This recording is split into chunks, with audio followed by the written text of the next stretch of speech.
ராஷ்டிரபாஷா third translation. புலி ஒரு பிராணியை கொன்ற பின் மறுநாள் அதை சாப்பிட அவ்விடம் வரும். புலி बाघ किसी जानवर को मारने के दूसरे दिन ही उसे खाने वहाँ आता है. இக்காரணத்தால் ராமதாஸ் தொடர்ந்து 3 நாட்கள் அவ்விடம் வந்து புலிக்காக காத்து கொண்டிருந்தார். இக்காரணத்தால் இஸ்காரன் ராமதாஸ் தொடர்ந்து லகாத்தார் 3 நாட்கள் 3 दिन அவ்விடம் வந்து புலிக்காக காத்து கொண்டிருந்தார். வஹா ஆக்கர் பாக் கா இந்தசார் கர்த்தா ரஹா காத்து கொண்டிருந்தார். இந்தசார் கர்த்தா ரஹா. ஆனால் லேக்கின் அது எருதை சாப்பிட வரவில்லை. பாக் பைல் கோ கானே நஹி ஆயா. பாக் பைல் கோ கானே நஹி ஆயா. காயமடைந்த புலி எப்பொழுதுமே பயங்கரமானது. காயம் காயல் காயல் பாக் ஹமேஷா கத்தர்னாக் ஹோத்தா ஹே. கத்தர்னாக் பயங்கரமானது டேஞ்சரஸ். காயல் பாக் ஹமேஷா கத்தர்னாக் ஹோத்தா ஹே. அது அக்கம் பக்கத்து கிராமங்களில் ஆஸ்பாஸ் கே காவோன் மே நுழைந்து குஸ்கர் சேதம் விளைவிக்க கூடும். நுக்சான் பகுஞ்சா சக்தாஹே கேன் டூ சேதம் அதான் நுக்சான் பகுஞ்சா சக்தாஹே. அந்த புலியை கட்டாயம் கொன்று தீர்க்க வேண்டும். உசே ஜரூர் மார் டால்னா சாஹியே.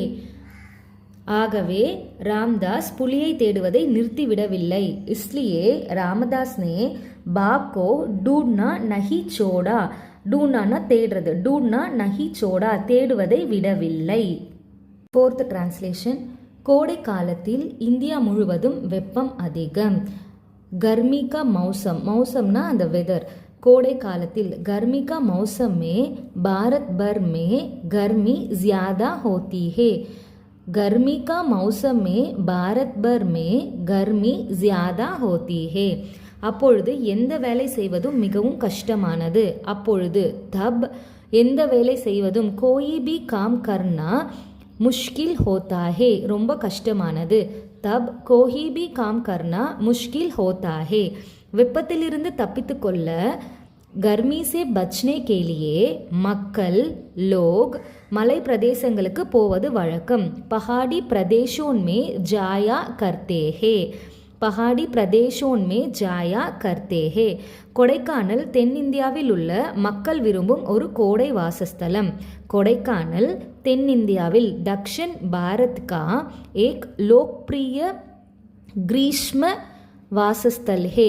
மக்கள் விரும்பும் லோக்பிரிய கிரீஷ்ம வாசஸ்தல் ஹே. கொடைக்கானலின் தட்பவெப்பம் இங்கிலாந்து தட்பவெப்ப நிலையை ஒத்தது என்று சொல்லப்படுகிறது. கஹா ஜாத்தா ஹே கி கொடைக்கானல் கி ஜல்வாயு இங்கிலாந்து கி ஜல்வாயு கே சமான் ஹே. இங்கே பகல் நேரத்தில் உதகமண்டலத்தை போல் வெப்பம் இருப்பதில்லை. யஹா दिन में ஊட்டி की तरह न ज़्यादा गर्मी होता है. இரவுகளில் உதகமண்டலத்தை போல அதிகம் குளிரும் இல்லை. और न ही रात में डंडा. கொடைக்கானலின் இயற்கை காட்சி இங்கிலாந்தை போன்றது. கொடைக்கானல் கா பிராகிருத்திக் திருஷ்ய இயற்கை காட்சி பிராகிருத்திக் திருஷ்ய इंग्लैंड जैसा होता है.